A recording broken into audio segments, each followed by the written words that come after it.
negar que todos tenemos sesgos o prejuicios sería una negación absurda. Es decir, los jueces, las juezas, como cualquier persona, tenemos prejuicios, tenemos sesgos y efectivamente se transmiten a las sentencias. Esto es así. Lo que tenemos que hacer, entre todos, si toda la ciudadanía tiene que hacerlo, que es darse cuenta de que tenemos prejuicios y sesgos y poco a poco ir desterrándolos de nuestras mentes, pues los jueces no solo lo tenemos que hacer como personas, sino como jueces.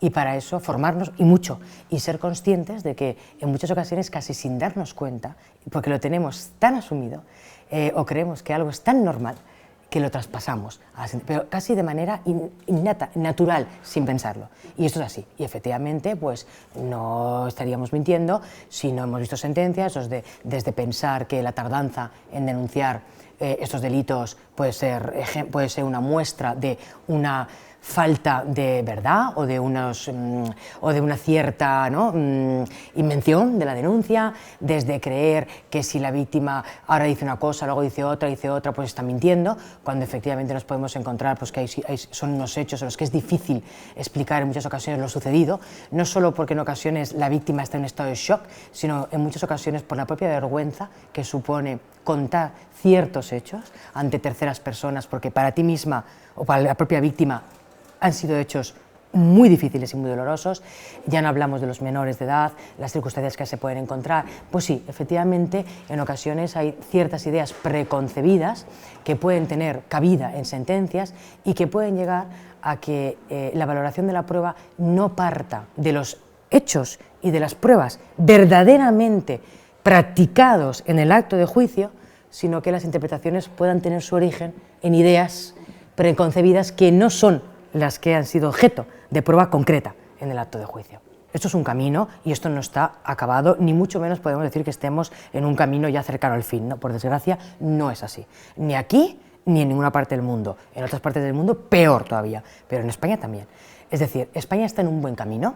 Hemos suscrito los convenios que hay que suscribir, somos parte de los convenios que hay que ser, tenemos una legislación en muchas ocasiones pionera, los juzgados de violencia contra la mujer son objeto de estudio en el mundo, y lo sé por experiencia porque al estar en la escuela judicial recibimos continuamente delegaciones de países, pero no hablo de países de Europa, sino de todo el mundo, que vienen interesados por cómo se trata la violencia de género en España a nivel legislativo, jurisdiccional, o sea que estamos en un camino importante. Yo creo que estamos en un camino en el que el Consejo es plenamente consciente de la necesidad de formación, no solo jurídico-técnica, sino una formación metajurídica. Hemos de ser conscientes de entender prejuicios, estereotipos, entender la situación de la víctima. Ya no solo hablamos de entender el delito como tal, o el delito objetivo, subjetivo, no, sino otros conceptos, psicología, valoración del testimonio, avanzado, pero nos falta un camino. Es un camino que hay que ir haciendo. Yo creo que en los últimos tiempos, aún así hemos hecho un camino, yo creo que ha habido en poco tiempo grandes pasos.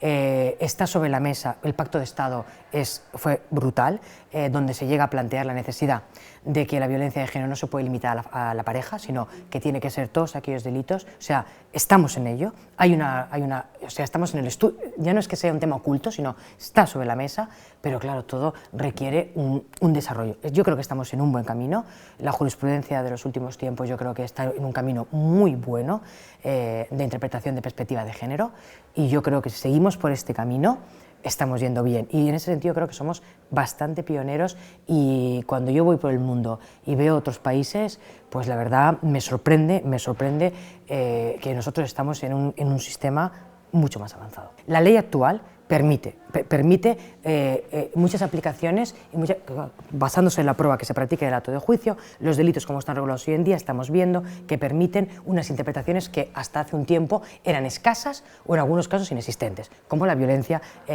como la intimidación ambiental, ¿no? Esto es sin duda. Otra cosa es la necesidad de cambiar la ley, que efectivamente se ha de cambiar.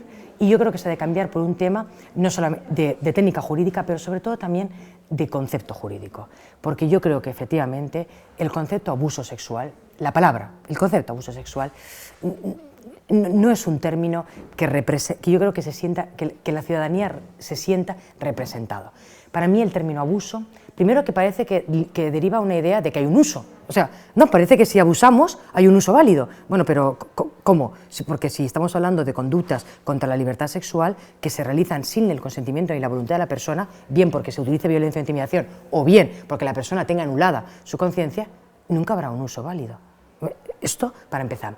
Yo creo que la palabra abuso queda floja, no interpreta bien, no define, y yo sí soy de la opinión que creo que debería regularse, de nuevo, las figuras, siempre desde el concepto de la agresión, de que cualquier acto contra la voluntad, contra la libertad sexual, la identidad sexual, es agresión, y luego, efectivamente, empecemos a establecer una escala de penas. Cuanto más grave sea el acto, una agresión sexual con violencia e intimidación, una pena. Sin violencia e intimidación, otra pena. Si esa violencia e intimidación además hay penetración, otra pena. Si además graduemos las penas, pero el concepto que sea agresión. Porque yo creo que si cualquier acto que va contra tu libertad sexual, a mí personalmente, me hacen un tocamiento en el metro, y yo no me siento abusada, me siento agredida. Ese es el concepto. Pero igual se aplica a que la víctima sea un hombre, o sea un niño, o sea una niña.